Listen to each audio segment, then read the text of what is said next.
were bound to be in the suck long before this ever started.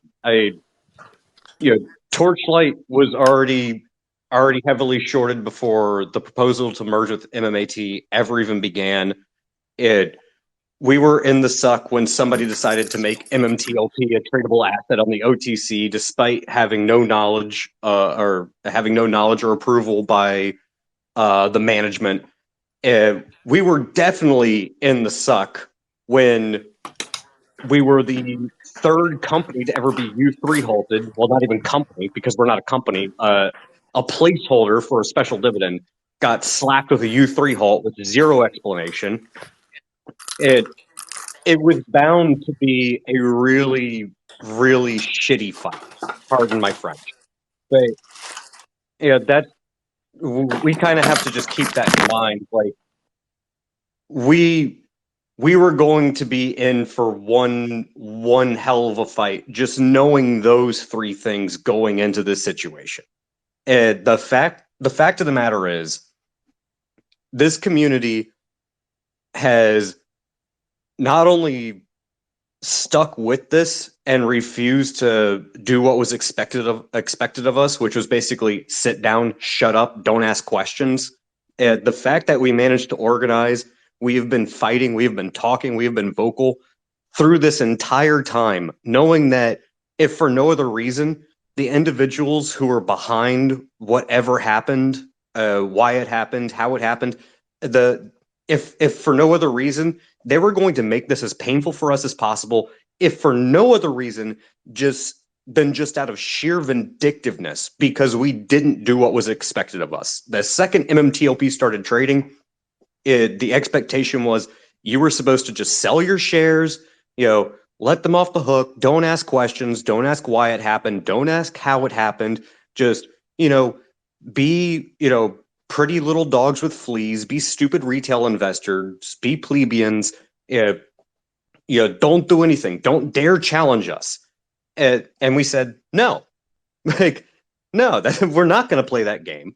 We are going to challenge you. We're not going to sit down. We're not going to shut up. And we are going to ask questions. We do want to know why this happened. We want to know who the market makers are. We want to know why this was allowed to trade. We want to know what the reasoning was. Hey, you owe us that much. And the fact that we've gotten stonewalled, that should have been an indicator that this was not going to be easy. I mean, you're going up against the $1,000 cigar club, the big club that you're not a part of, where you're going against the machine, and the machine doesn't like to lose.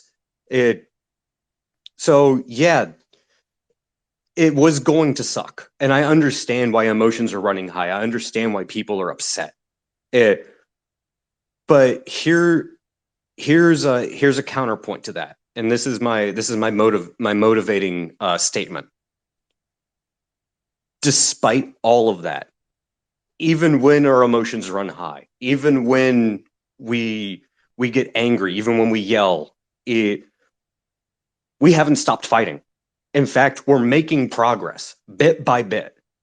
And every single step we make, every single ounce of ground we gain, that's ground they lose.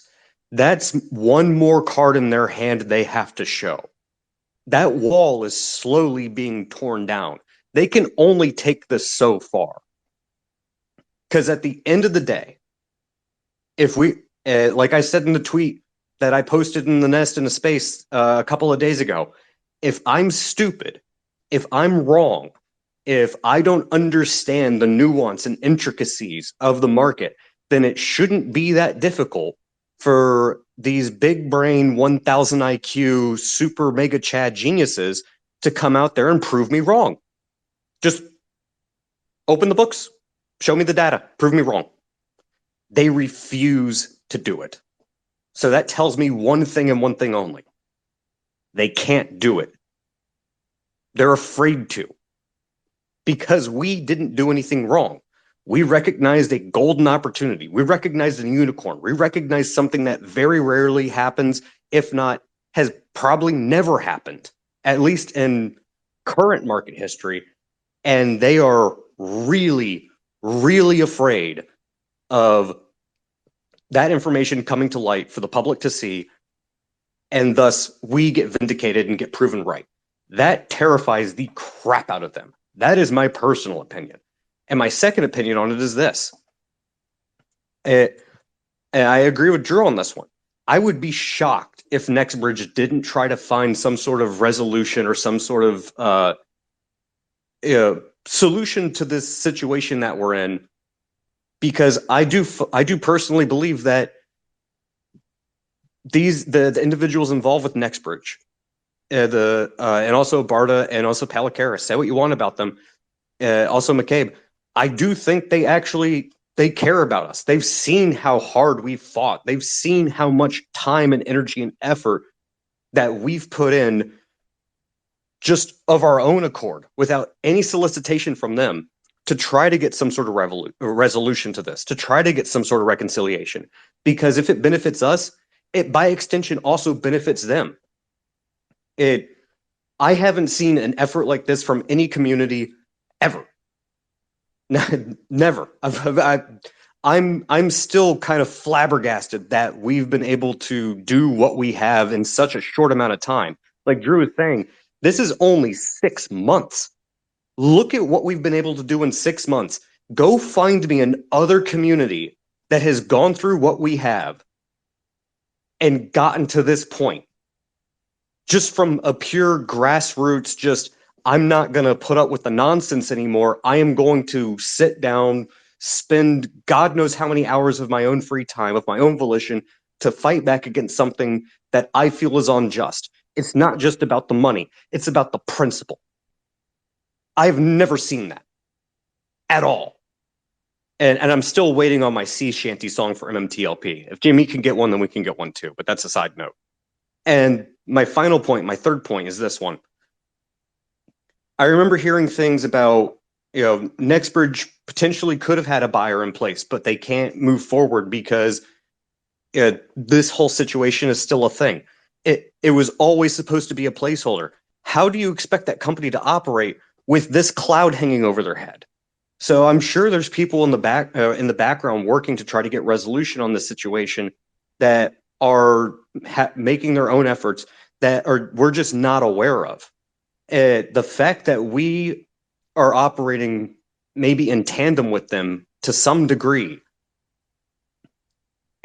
somebody has to be looking at this. Hey, we have Jim, Bear Stearns is fine. Don't sell them. They're perfectly okay. Kramer, and then company goes bankrupt, a couple of weeks later, saying MMTLP is his favorite stock. If Mr. Inverse Kramer is the best performing ETF, can sit there and start talking about MMTLP like, it's some sort of, failed financial experiment or something, that's a pretty good betting odd in my opinion. I guess to summarize, the fact of the matter is this. The fact that we haven't given up, the fact that we still go through all the things that we do on a daily basis, and we're still gaining ground. We're still making progress. We refuse to roll over. That tells you who's going to win this fight in the long run. And it's not going to be market makers who let this thing trade using questionable information. It's not going to be FINRA. It's not going to be the crooks. We will drag them out into the light, kicking and screaming one way or another. Even if my investment goes to zero, it doesn't mean I'm not going to stop I'm going to stop fighting in my effort to expose how incredibly corrupt this entire situation is, how incredibly underhanded and bullshit this entire situation we've been through is. Because at this point in time, for me, it's not about money. It's about principle, and it's about hearing all the nonsense, all the crap, all the pain, the emotion, the suffering that this community has been through, all because a couple of people who made a bad bet didn't want to play by the rules and didn't want to just take the L, take the loss, accept their unlimited risk, and just move on to something else. They decided to kick the hornet's nest. Okay, hornet's nest it is. Well, guess what? That hornet's nest is real fucking lively. And now you have to deal with the repercussions of your actions. I am not going to let you off the hook. I will spend every free hour I possibly have to make sure you at least, bare minimum, have to account for what you did, and you have to do it in public so everyone can see you for what you are. I'm not stopping. And I know I'm not the only one. I'm sure almost everyone, if not everyone in this chat listening right now, agrees with me. I will not sit down. I will not shut up. I will not go away. And I sure as fuck won't let you get away with this type of crap ever again. I will make it my life's mission to expose how incredibly underhanded and slimy and sleazy these fuckholes are. That's my piece. Cheers.